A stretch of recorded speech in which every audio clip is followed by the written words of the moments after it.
I'm Bobby BagHead, your BagHead buddy, and this is BagHead Radio. This is Orson Welles, speaking from London.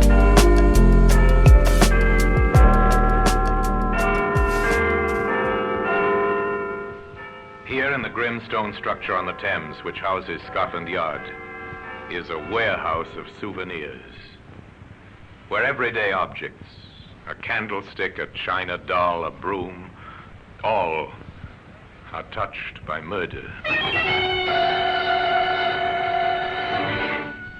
Now take this button, this brass button, the symbol of a barracks parade ground, but this was not found on any parade ground. This is interesting, sir. A brass button. Very interesting, Sergeant. It's from an army uniform.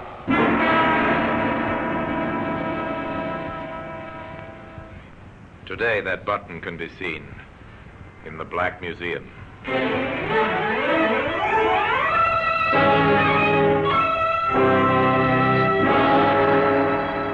From the annals of the Criminal Investigation Department of the London Police, we bring you the dramatic stories of the crimes recorded by the objects in Scotland Yard's Gallery of Death, the Black Museum. In just a moment, you will hear The Black Museum, starring Orson Welles.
Now, The Black Museum, starring Orson Welles.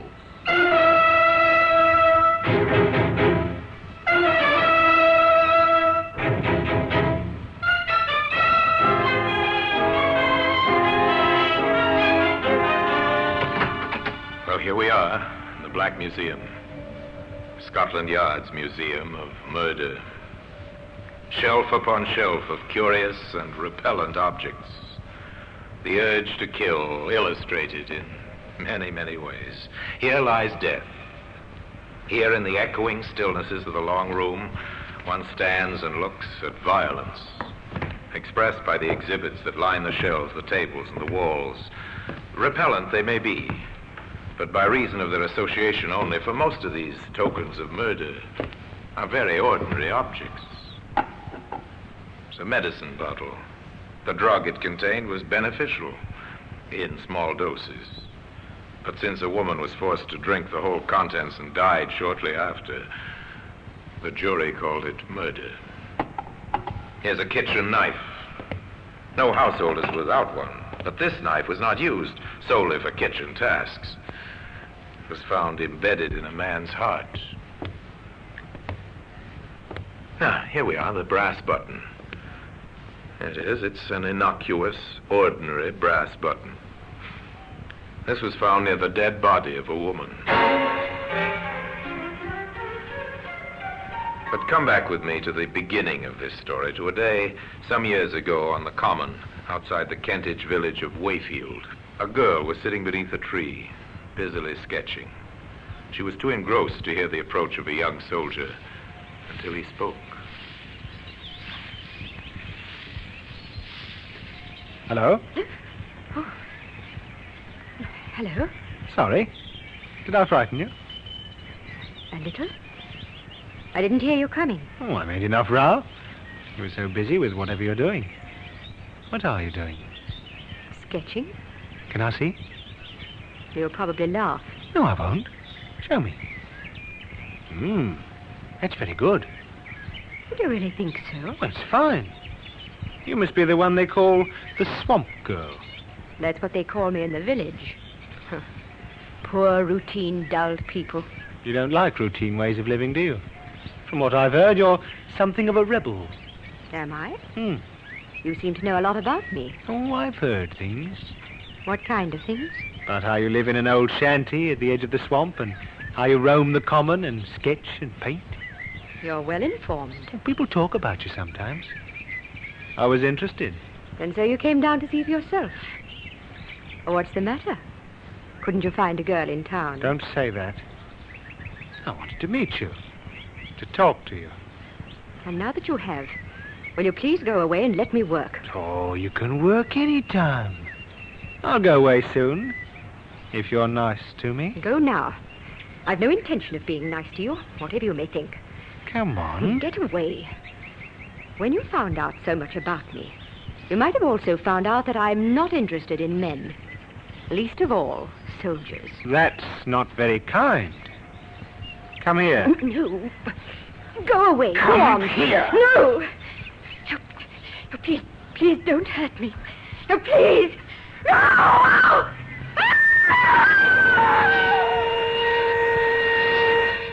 A woman screamed and cried for help on the Wayfield Common, but there was no one within a mile to hear her screams. 2 days later, in the post office at Wayfield, a letter was returned by the postmistress. Mrs. Riley, Yes, Jimmy? that registered letter you sent me out with, there was nobody about to sign for it. Oh, wasn't the swamp girl at home? No, Mum. I called out Miss Morgan, but there wasn't any answer. All right. You can deliver it tomorrow. Yes, Mum. Her name was Jeanette Morgan, but people of the town called her the Swamp Girl because of her vagrant, strange way of living. The next day, Jimmy, the postal messenger, rode out on his bike to deliver the registered letter, but once again the Swamp Girl was not at home. Then, on the way back, taking a shortcut, Jimmy found her. Miss Morgan! Jimmy saw only her legs at first protruding from a bush, which had been meant to hide her. At first, he thought she was asleep. But he didn't think so for long. She's dead. I've got to get the police.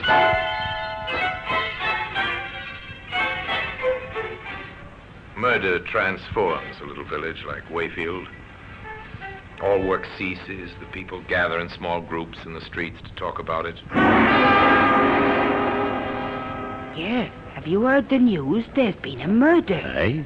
A murder? Yes, out on the common. Who? The swamp girl. They found her body. I was rather afraid that poor girl would come to grief sooner or later. Well, Vicar, you know how it is these days. No parental authority. Ah, more's the pity. Be that as it may, the man who did it must be found.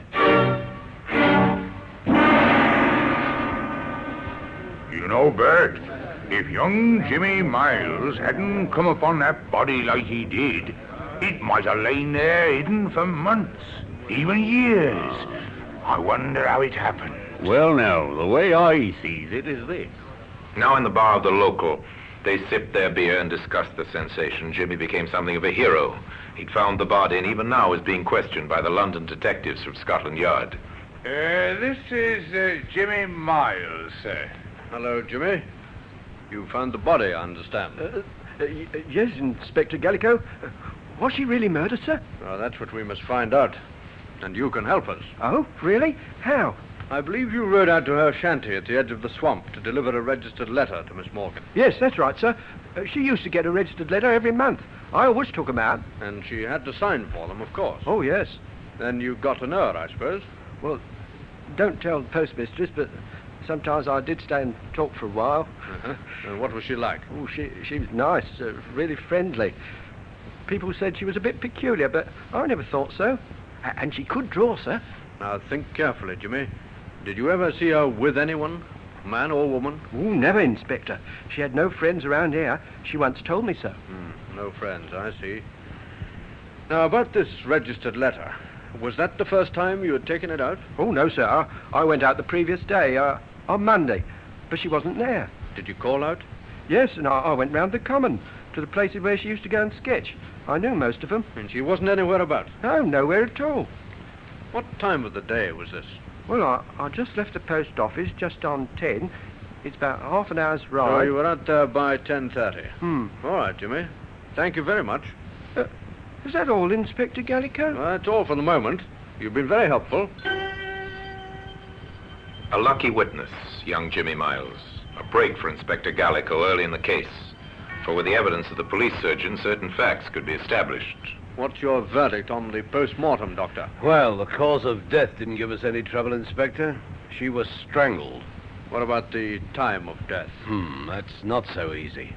I'd say she died 48 hours ago, at least. Wait a minute. That means before noon on Monday. It ties in, Doctor. Good. But at what time before noon, I would not care to predict. The contents of the stomach indicate she'd had breakfast. Then sometime between breakfast and noon, she met her death. And she was nowhere about 10:30 when the postal boy brought her letter.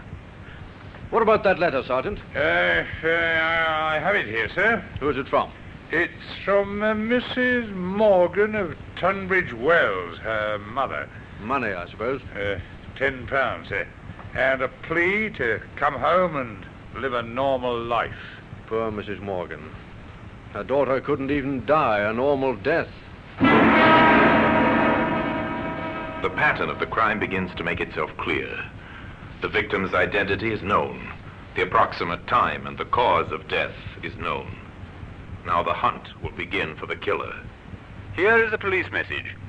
The body of a woman named Jeanette Morgan has been discovered on Wayfield Common.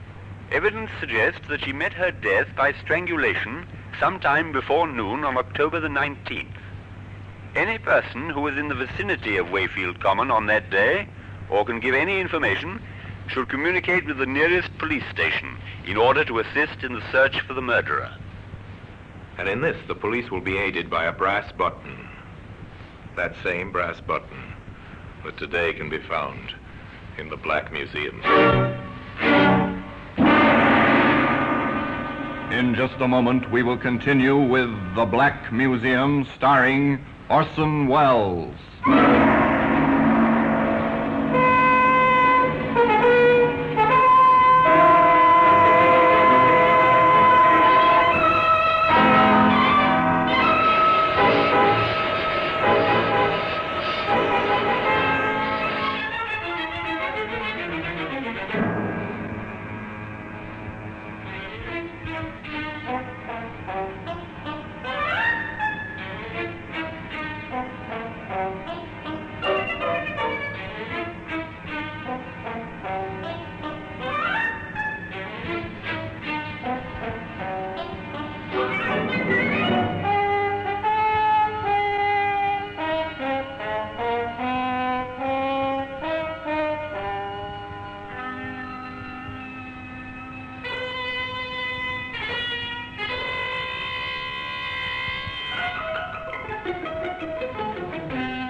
And now we continue with The Black Museum, starring Orson Welles.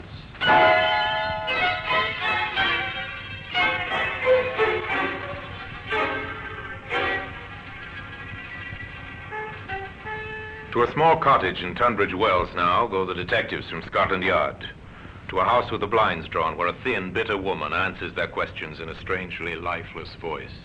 Yes, I knew. I knew it was Jeanette when I saw the newspapers. Why didn't you get in touch with us, Mom? Oh, I knew you'd get in touch with me if you wanted me. Besides, what business is it of mine? But she was your daughter.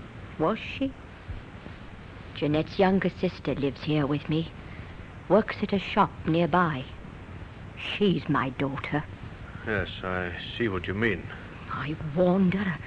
I told her it had come to no good end, living that strange and unnatural kind of way. Mrs. Morgan, we won't trouble you any longer, but could you tell us, did your daughter have any close men friends? Men friends? Yes. Jeanette? I wish she had. But a boyfriend would have been too ordinary for her. She had to be different. She had to be the swamp girl. I'm sorry. Why did it have to happen to her? To me? Why? Why?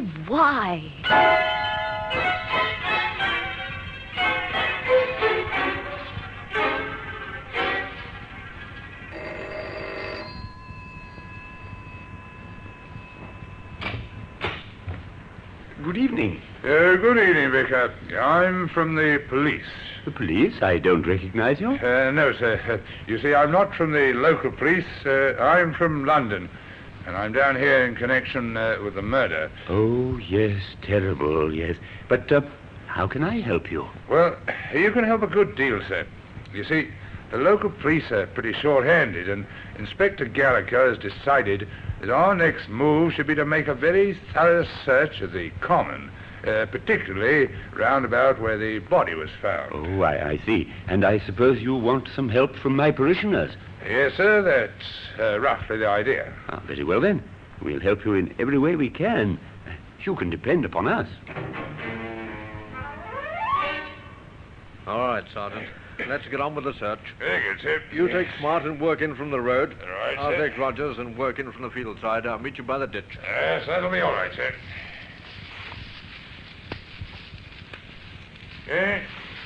Here's a sketch, sir. It's a pencil drawing of that view across there, I'd say, sir. Yes, it is. Unfinished, too. She might have been working on it. What else have you got there? This is interesting, sir. It's a brass button. Very interesting, Sergeant. It's from an army uniform. Uh-huh. Where's the nearest camp to Wayfield? I believe there's one across the river, sir, about 2 miles away. Inspector Gallico left his sergeant in charge of searching the common and went to the army camp to enlist the help and cooperation of the commanding officer. Gentlemen to see you, sir, from Scotland Yard. Oh, ask him to come in, will you, Captain? Yes, sir. Will you come through, please? Thank you.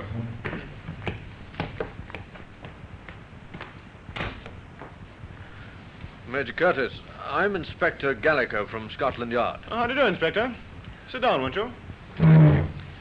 Well, now, how can I help you, Inspector? I'm here to investigate the murder of Jeanette Morgan. Oh, the Swamp Girl mystery. Yes. Yes, tragic business. Major, not far from where the body was left, we found this. An army button. That's why I'm here. I see. Well, I'd be glad to assist in any way I can, but permit me to hope that it wasn't any one of my men. How many men are there in camp here, Major? Well, at the present time, our unit's strength is 120. We're an engineer section, as you may know. 120 men, huh? Mm-hmm. I wondered if any of them has a button missing from his tunic.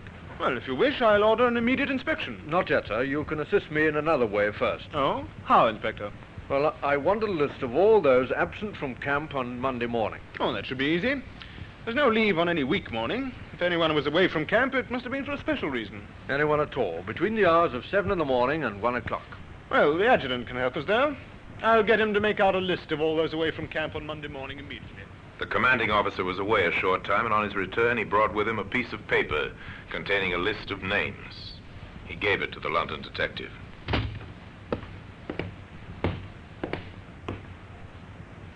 Yes, there you are, Inspector. 5 men were away from camp during the time you asked about. Sergeant Willis, A Company. Yes, he's our caterer at the present time. We're understaffed, of course. Sergeant Willis and Private Fields were in town with a provision truck. They were together? Yes, we can always check that with one or the other. I don't think I'm very interested in those two. Oh? What about Private Liston, B Company? Oh, he's the unit driver. I sent him into town shortly before noon. On a private errand. Shortly before noon, Well, that leaves 2.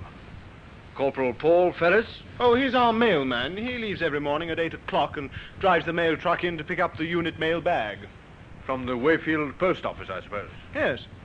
What time does he generally return? Oh, sometimes by 9. Though on occasions he has to wait for registered mail, you know. I've even known him to be held up as late as 11 or even 11:30. Would anyone know what time he returned on Monday? I'll find that out for you. Now, this last man, Private Williams, A Company. Yes, if you ask me, he might be your man, Inspector. Oh, why, sir? Because he was absent without leave. From 900 hours on Monday morning until 1400 hours. From 9 till 2? Yes. That's interesting. I'd better see him. And the postal chappie. I'll have them paraded.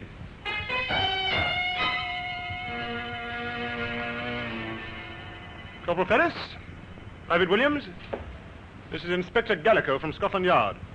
He has some questions to ask you both. Thank you, sir. Corporal Ferris, we'll take you first.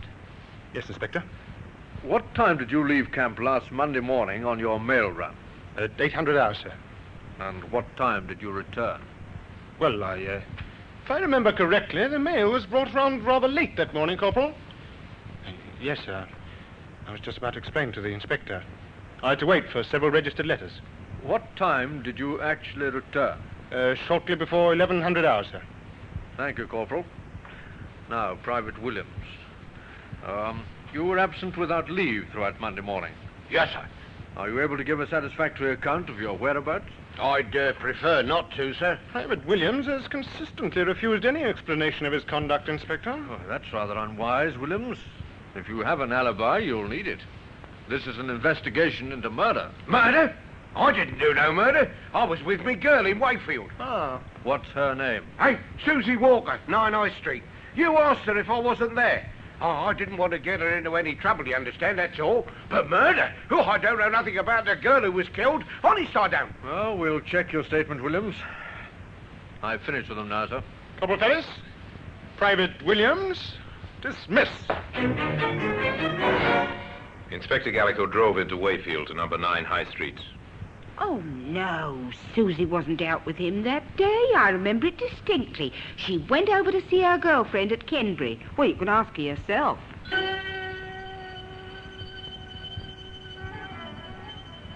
Susie Walker was a small, frightened girl, the counterpart of Private Williams. Oh, Inspector, I hope he hasn't done anything wrong up at the camp in not telling them where he was. Oh, that'd be terrible. He wouldn't tell a lie, I know that. I'm sure of it. You see, we'd had a quarrel, and he wanted to see me.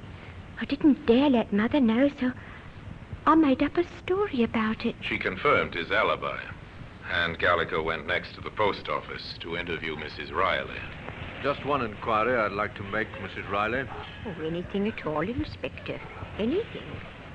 To think of that poor girl. And my Jimmy Miles finding a body. Mrs. Riley, can you recall offhand whether you had any registered mail for the Army unit on Monday? Registered mail on Monday. Well, I couldn't remember offhand, Inspector, but I'll have it here in the book. Wait a minute and I'll look it up. No, there was nothing on Monday. There hasn't been a registered letter for the Army since last week. Then the postal corporal wouldn't have been delayed on Monday morning? Oh, not him. He was in for his mail bag and out again quick as you like. Didn't even stop for a chat. I remember that now. What time would he have left here, Mrs. Riley? Can you give me any idea? I can give it to you right on the dot. It's come back to me quite plainly. We open at 8:30. Corporal Ferris was here waiting when I arrived to open up. 8:30. And he didn't stay? No, not more than a few minutes.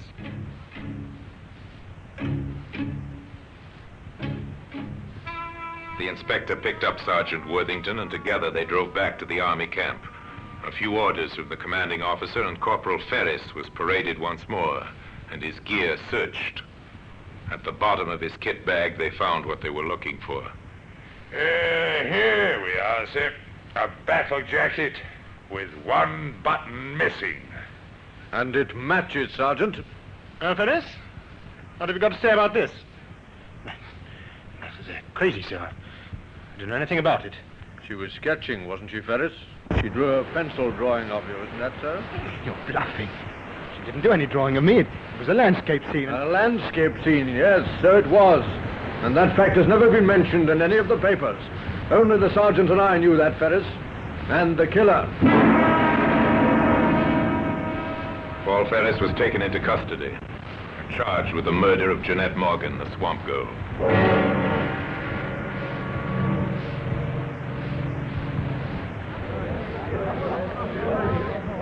Silence in court! Ladies and gentlemen of the jury, you have heard the facts in this case as related by the witnesses which have been called, both by the defense and the prosecution. The prisoner stands before you accused of the crime of murder, a particularly brutal murder, a murder without motive. But lack of motive is not necessarily a defense. It is for you to decide whether the facts which you have learnt during this case, not only the words spoken by the witnesses, but the mute testimony of the material objects placed before you, justify your verdict, which must be beyond all reasonable doubt.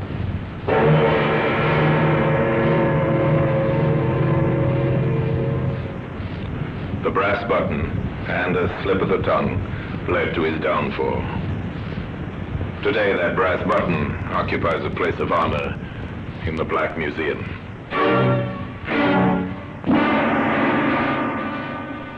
Orson Welles will be back with you in just a moment.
Now here in person is Orson Welles.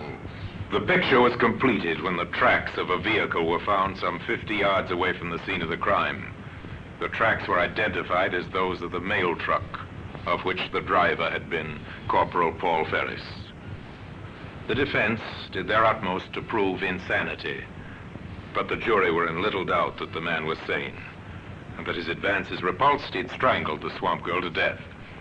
They took 17 minutes to find him guilty, and the brass button which had led to his arrest was Exhibit A on the courtroom table, from where at the end of the trial and the pronouncement of the inevitable death sentence, it was taken to its present resting place in the Black Museum. And now, until we meet next time in the same place and I tell you another story about the Black Museum, I remain as always, obediently yours.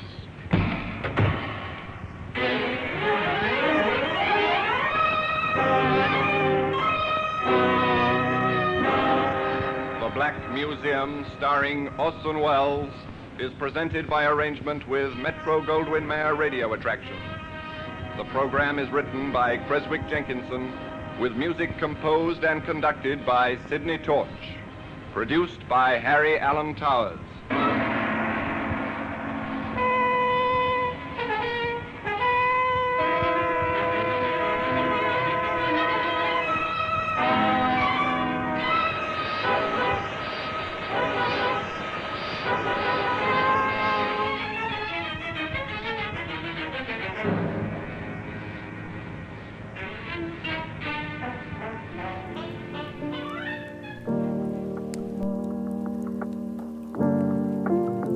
I'm your host, Bobby BagHead, your BagHead buddy, and this has been BagHead Radio.